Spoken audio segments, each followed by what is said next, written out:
Са максимално концентрирани, възможност за поправка на грешки няма.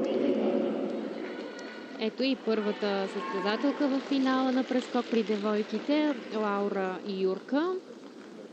Лаура завърши с сребърно отличие. Това е европейската вице-шампионка. Прескок Юрченко. Много хубава техника. Прекрасни са момичетата на Румъния. Виждаме, новите попълнения са отлично подготвени. Сега ще видим и на повторение какво представлява Юрченко прескок с обръщане на 720 градуса. Това са Юрченко с 2 винта. Чудесни повторения.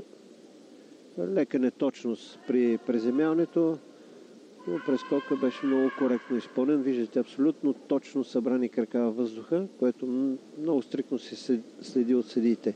Съдийската комисия е от 8 съдийки. 2 са жюри Д. Те следят за трудността на прескока, дали обявената на светлинното табло трудност се изпълнява наистина в самото състезание, и другите 6 съдийки са тези, които оценяват техническото изпълнение и грешките при това изпълнение. Има и специален съдия, който следи за коректното преземяване в зоната за преземяване. Това е отделен съдия, който стои зад зоната за преземяване и наблюдава всичко, изправен. И ако има излизане от зоната, моментално този съдия го отнема от крайната оценка. Очакваме първия резултат от първия опит на Лаура Юрка, 15-годишната румънка. Тя общото е специалистка на този уред. Миналата година на Европейски олимпийски фестивал печели сребро на прескок.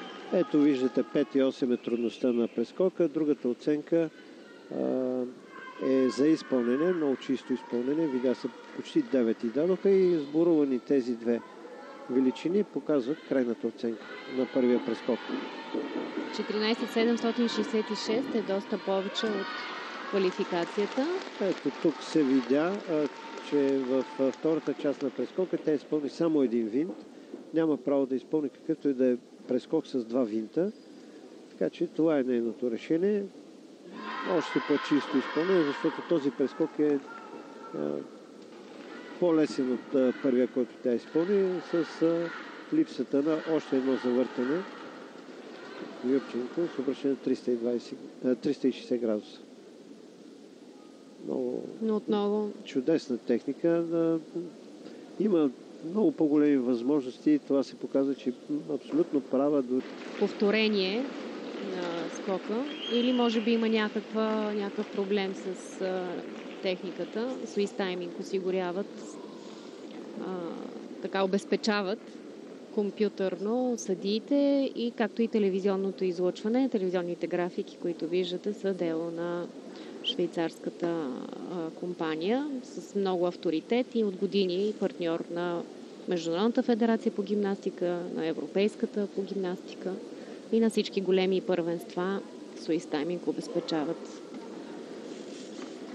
тази част.